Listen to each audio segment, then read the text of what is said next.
What's up guys, and welcome back to another episode of the F1 2006 Career Mode Championship for F1 Championship Edition. We're here for the United States Grand Prix in Indianapolis.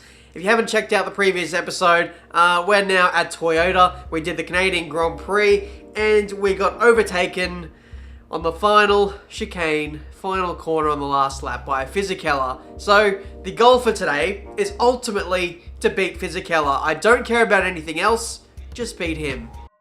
Welcome to the Indianapolis Motor Speedway in the United States of America. The scene of much controversy in 2005, but today we're assured of a fantastic qualifying session. 24 hours later, the setup is finally on. Let's start the weekend. Was that Fisichella? No, it was Alonso. Fair dues. That was my fault. Hopefully he's pleased. We are out of fuel and we're in P12 at the moment with a minute left to go in qualifying 1. I'm not going to lie, I was struggling for pace early on, but I think we're just going to make it through to qualifying 2. Just like we saw in the last episode, this weekend is going to be about building my pace, and hopefully I find even more time in the next session. So yeah, like I was saying, I'm going to build my pace over the course of the weekend. Hopefully I can find more and more time as each session goes on, and if I can make it through to qualifying 3, that's going to be a massive bonus because I'll get even more time to acclimatise myself with this track. So off we go for the rest of qualifying. Session 2 is about to get underway. So the benchmark we set in qualifying 1 was a 1 minute 10.8. Let's hopefully smash that on our first attempt here. Here we go, rounding the final corner, so flowing through here. Feels a lot faster than what it is. We come up to the line, it's a 10.7, so we've already bettered our qualifying 1 time, so that's good to see.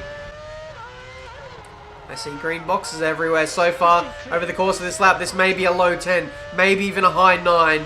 That would be a really astonishing lap in qualifying 2. We'll see what we do as we come through the final corner again, which was highly controversial with the tyre compounds in F1 2005. Up to the line, are we in the 9s? No, we're a 10.3. Still very competitive right there compared to where we were in qualifying 1. I'll take it. 22.4 first sector, 27.0 second, and a 20.8 in the third. We have decent straight line speed, which makes up a lot of time in the third sector. We're running. I'll take you guys through the setup. We actually make up a lot of time due to the aero that we're running with. No, that is tires. So the front wing and the rear wing, 17 and 23%. Normally, around most tracks, the aero is normally above 50%. So definitely running with a low drag setup here, and it's working wonders here for the third sector.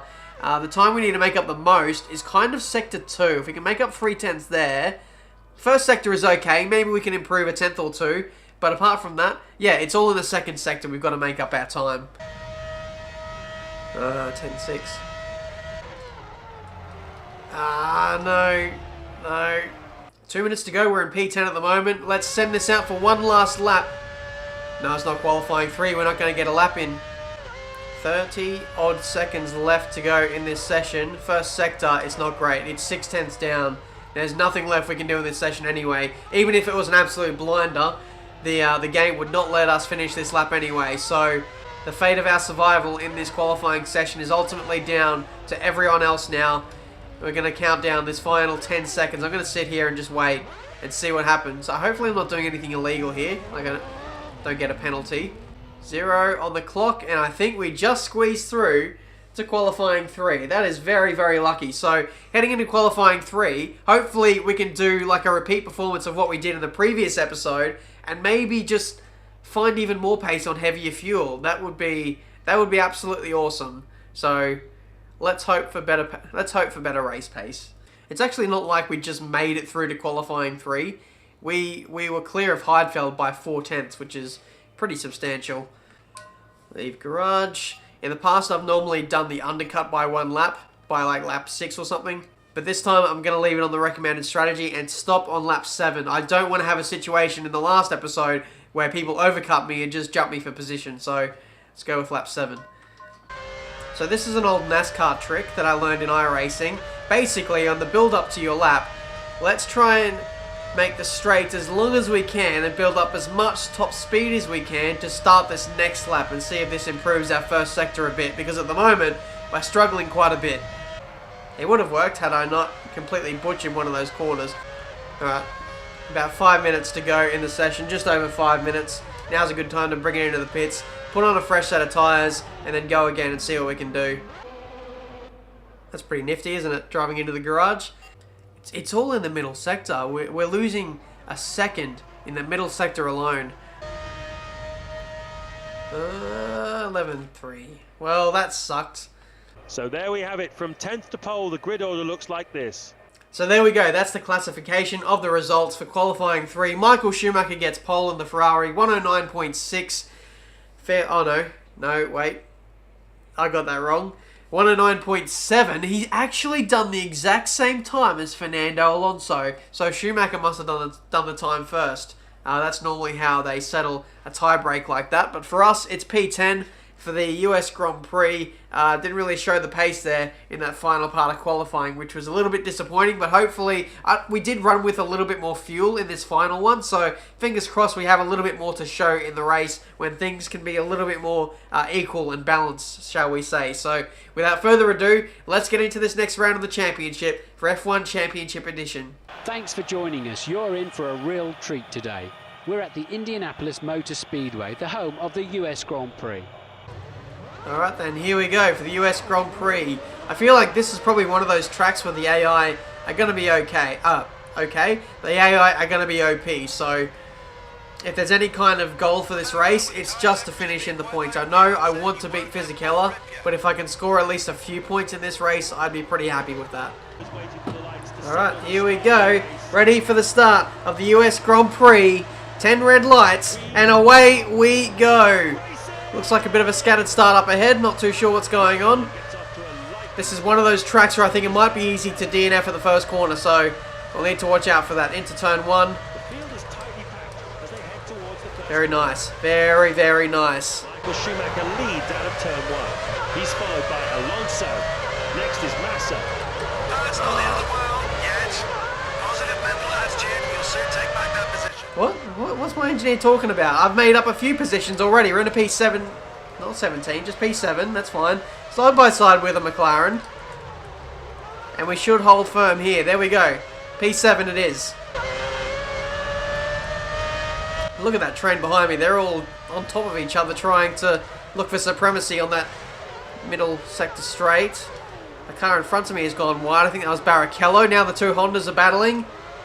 This is going to give the supremacy to me if I can just get close enough to them here on this third sector now. This is where I'm going to come into my own. I've got the best straight line speed of probably anyone. I'm running with so low downforce that it's really hurting me in the middle sector, but in this third sector, this is going to be all me, baby. With the first lap completed, that was close. No, I screwed that corner up royally. Intense. It is so intense right now. I'm sorry that I'm not talking too much, but I'm really in the grind here trying to catch up to Button.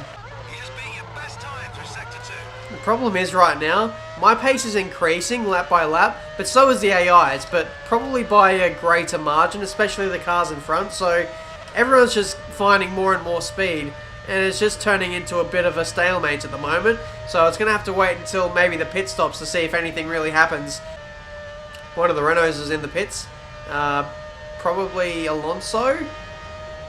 A few other cars are in as well. We're supposed to be coming in at the end of this lap now, so let me know down in the comments. Can we go a lap longer than our recommended pit stop lap? Oh shit.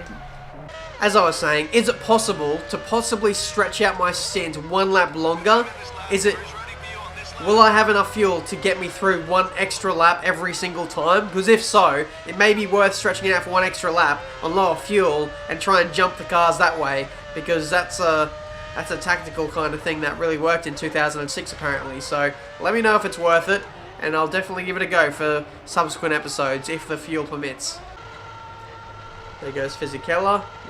There was a Ferrari. Now it's time for us to be serviced. Leads. Montoya is second. He's up from 5th. You're 3rd. Massa 4th. Fisichella. There we go. Oh, 8 seconds flat. I was really trying to get a 7-second pit stop there. We get held up by a Red Bull there. But that was so close to getting our best pit stop ever.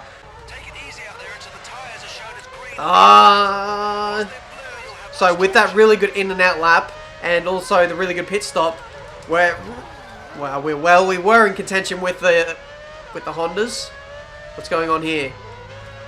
Does he have a puncture? I'm not too sure. I'm sorry about that, but these things just happen sometimes. Oh wow! I think that was Sato right in front of me. He's lost his engine and he's yeah, chucked oil everywhere right in front of me.